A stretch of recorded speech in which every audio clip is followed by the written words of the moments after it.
Well, on today's show, we are chatting with Scott LeRette with Unbreakable Boy. Scott, thank you so much for chatting with me. Pleasure to be here. All right. Yeah. So a while back, you wrote a book of your family story, The Unbreakable Boy, a father's fear, a son's courage, and a story of unconditional love.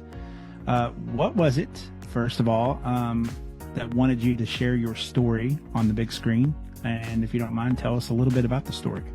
I didn't intend on making a movie. I didn't intend on writing a book at all. I started writing in little notebooks for my own selfish purposes, and I wanted, just as my own self-diagnosed pathology, just for therapy. It was just for me. Even when I started the blog that I had for a while, it was just for me.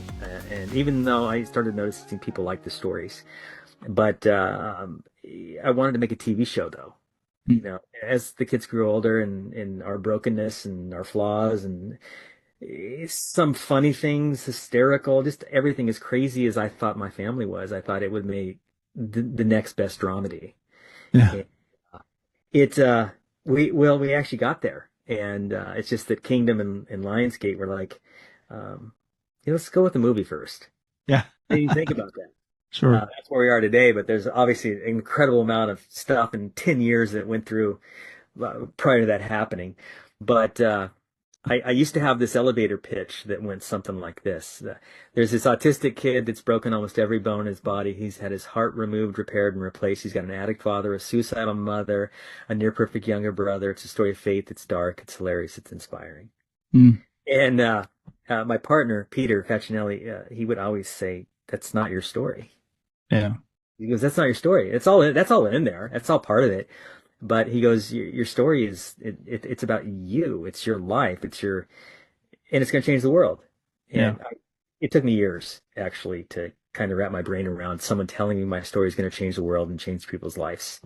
So, but here we are today. And I kind of understand now part of it. Part of that. Yeah. So Zachary Levi, in the movie, he plays you. Did you have a big part of that, wanting him to play you, or tell us how that happened?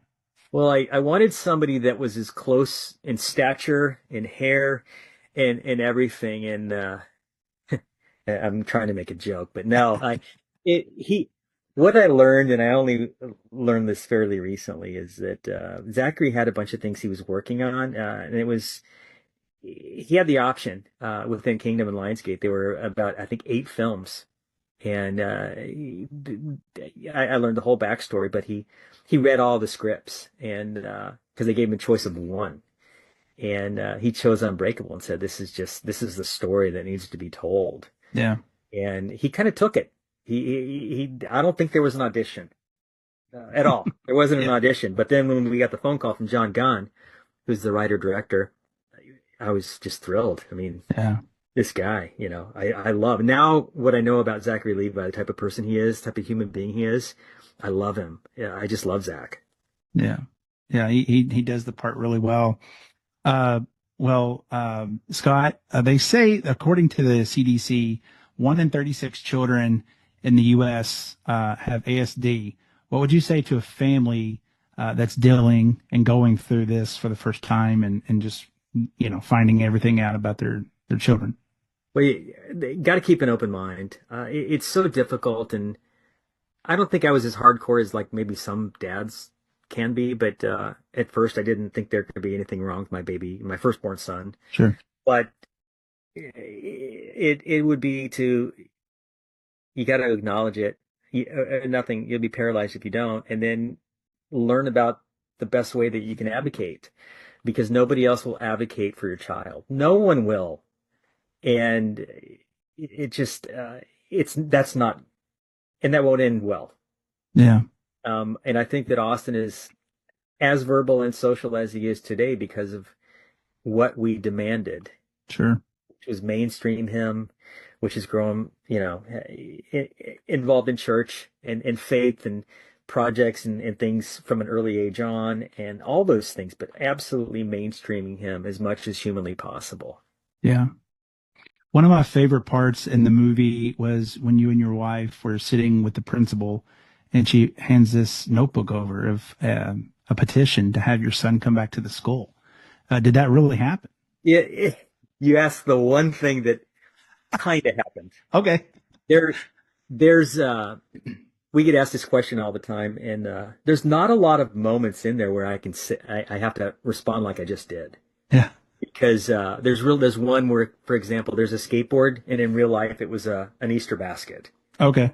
But in terms of John Gunn and the creative license he took and things like that, it was more so along the lines of there was an event that happened when the kids, it was in 1998, and then there was another event in 2004, but they were so much alike that we combined them into one event. Mm. Years were different, but that is. Here's the deal, though. That event that you just described to me and asked me about, it's so on par with the story and how everything worked. Because he's this character that everybody rallies around. Sure. Loves, and he irritates anybody like any kid can irritate anybody. Yeah.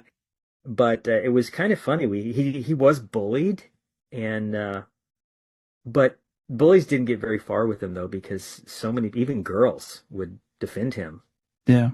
Just to the nth degree. Wow. And, because of Austin's ability to love the most broken of us, the biggest bully is one of our best friends today. Yeah. Tyler. Yeah. Yeah. Yep. Yeah. He's actually going to New York. He's going to the premiere of the Wow. Yeah.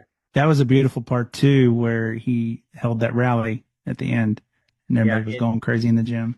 Yeah, and it's he does that, though, and we've had to be careful because Austin he'll invite anybody over, and he'll hand the phone to you when you don't want to talk, and he'll just do these things. But yeah. Well, we love the movie Unbreakable Boy. It's out February 21st. Where can people pick up their tickets for the movie?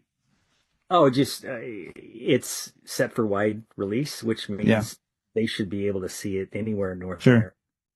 What's the website? It would just be the theater that you like. Okay. Like tomorrow night we're doing 3 screens, and it's at Marcus Theaters. So right. Yeah, just whatever theater chain you go to, you can go on there on the app or whatever and find it. But it's out the 21st, and it's going to be exciting. I never in the world imagined this happening. Yeah. Never in the world. So it's pretty wild. And one thing we never talk about is the soundtrack. It's great. The music's great. Yes, it is. There's a song in it that Pancho wrote. It's done on a ukulele, and it's wonderful. Yeah. But I'm glad you liked it. Yeah.